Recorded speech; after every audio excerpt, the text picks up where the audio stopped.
Bang Andi Malarangeng, kalau begitu pupuslah sudah harapan dari politisi murni Partai Demokrat tanpa ada embel-embel ahli di bidang tertentu. Karena maunya Pak Prabowo sekarang begitu, bagaimana? Makanya jadi politisi harus juga punya keahlian. Ah ya, Harus setuju. punya keahlian, dan sekarang juga partai politik sedang berlomba-lomba mencari ahli-ahli, pakar-pakar untuk masuk dalam partai politik.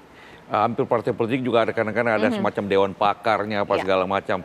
Memang agak kesulitan bagi partai politik untuk merekrut akademisi dari universitas negeri. Atau peneliti dari BRIN misalnya, karena mereka ASN, nggak boleh. Tapi kan kita bisa merekrut dari perguruan tinggi swasta untuk masuk dalam partai politik. Nah, sehingga kita punya kader-kader yang siap nanti kalau jadi anggota dewan juga punya keahlian. Masuk jadi bupati, wali kota maupun juga jadi menteri, siap mereka. Bang Habib, mau sih partai politik saudara nama-nama yang memang politisi tapi juga ahli. Tapi sulit juga partai politik.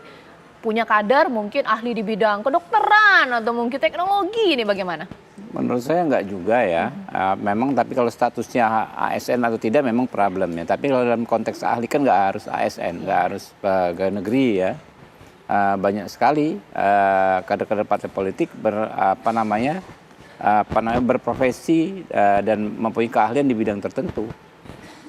Sejak zaman dulu, bahkan sejak zaman pergerakan kan banyak dokter-dokter itu yang berkecimpung di politik Indonesia ya. Begitu juga saat ini. Jadi rekrutmennya kan mulai di organisasi mahasiswa ya. Rata-rata gitu kan rekrutmen politisi. Lalu organisasi masa kepemudaan, baru partai politik.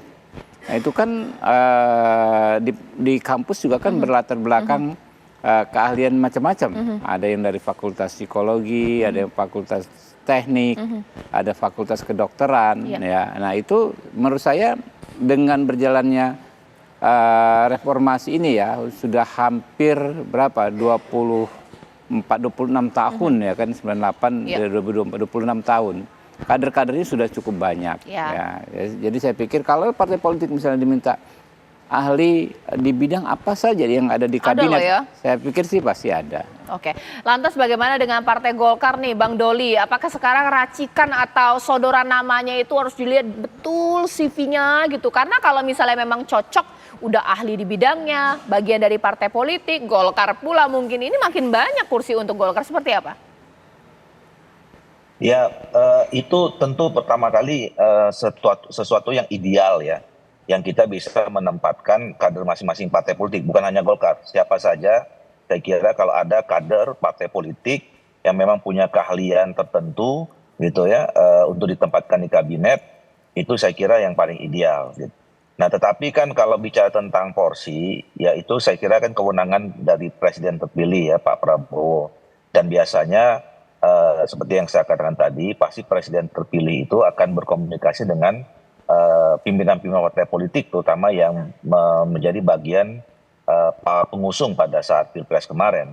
Dan kalau di Golkar itu kami sudah sepenuhnya menyerahkan kepada ketua umum. Itu memang yang pakem yang selama ini terjadi. Jadi ketua umum itu diberi kewenangan menjadi representasi Partai Golkar untuk berkomunikasi dengan presiden terpilih. Nah tetapi sekali lagi saya katakan tadi, kita juga memerlukan ada pos-pos di kabinet ya, kementerian itu yang memang mungkin memerlukan keahlian khusus gitu ya. Jadi tadi contoh misalnya kalau diceritakan zamannya Pak SBY, ya Menteri Keuangan, Menteri Kesehatan gitu ya, dan yang lain-lain gitu ya, yang memang secara spesifik harus menuntut ada keahlian khusus ya. Ya memang mungkin disitulah saya katakan tadi perlunya ada sinergi antara kader-kader politik dengan teknokrat, ahli, akademisi gitu. Jadi nggak harus murni di Indonesia ini tidak harus murni teknokrat atau akademisi yang tadi pakai definisi zaken semuanya, dan tidak juga harus murni partai politik semua. Jadi kombinasi antara kader-kader partai politik yang terbaik yang bisa ditempatkan di tempatnya masing-masing secara ideal dengan adanya teknokrat, tenaga profesional, kemudian akademisi, itu yang saya kira akan membangun soliditas dan menjalankan pemerintahan di kabinet mana saja secara baik gitu. Oke, nah sekarang mungkin dari Bang Ege, ini bagaimana kemudian kira-kira prediksi pertimbangan akhir dari Pak Prabowo dalam memutuskan komposisi mana benar-benar ahli murni, ahli tapi juga anggota partai politik, atau anggota partai politik nggak ada ahlinya sama sekali? Karena kalau misalnya salah komposisi, stabilitas politik ini juga akan terganggu. Ini kabinet loh Bang Ege.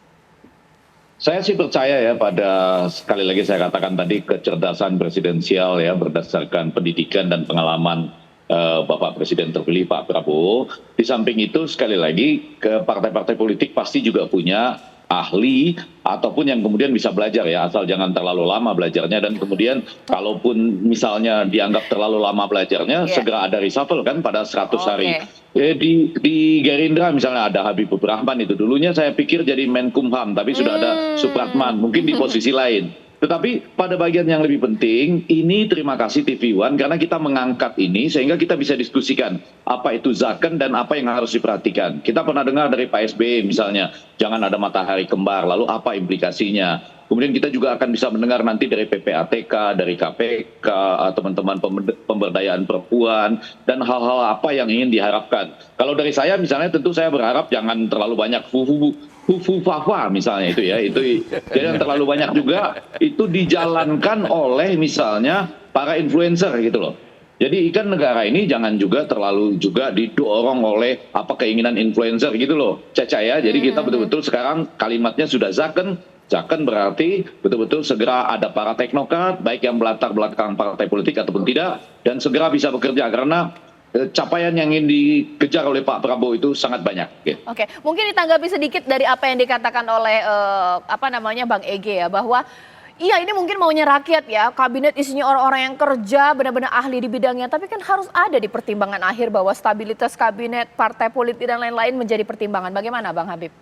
Kami memahami apa yang diinginkan oleh rakyat itu adalah pada akhirnya ya, kemanfaatan yang akan didapat, dan rakyat sudah memberikan mandat kepada Pak Prabowo ya untuk menjalankan pemerintahan ini. Kami yakin rakyat sampai saat ini juga tetap mempercayai Pak Prabowo akan melakukan yang terbaik. Oke, nah bagaimana mungkin terakhir Bang Andi Malarangeng, kalau misalnya kurang mungkin jabatan menterinya untuk Partai Demokrat, lebih banyak dibandingkan ke ahli, kira-kira agak goyang nggak ini kabinet Kita ini? percaya semua presiden ingin berhasil. Ya. Karena itu dia akan memilih pembantu-pembantunya yang terbaik. Ya. Baik dari partai politik maupun yang bukan partai politik. Ya. Nah, cuma khusus kalau Partai Demokrat, kalau nantinya ditawarkan oleh presiden terpilih nanti Pak Prabowo jabatan-jabatan tertentu di kabinet, insya Allah Partai Demokrat akan memberikan kader-kader yang terbaik yang ahli dalam bidang. Kalau Bang Doli bagaimana, singkat saja, kalau kurang dari matematika karena diberikan untuk para teknokrat, ikhlas atau bagaimana, legowo atau bagaimana nih Bang Doli?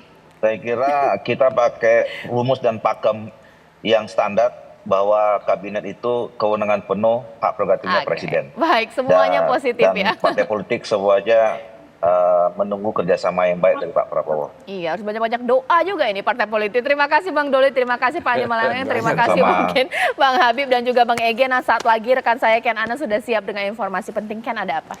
Ya, Caca Anissa dan juga pemirsa, apa kabar Indonesia Malam? Tentu masih akan menemani Anda pemirsa. Kami akan menghadirkan informasi mengenai 7 unit bangunan kios di belakang Pasar Alok, Kabupaten Sika, Nusa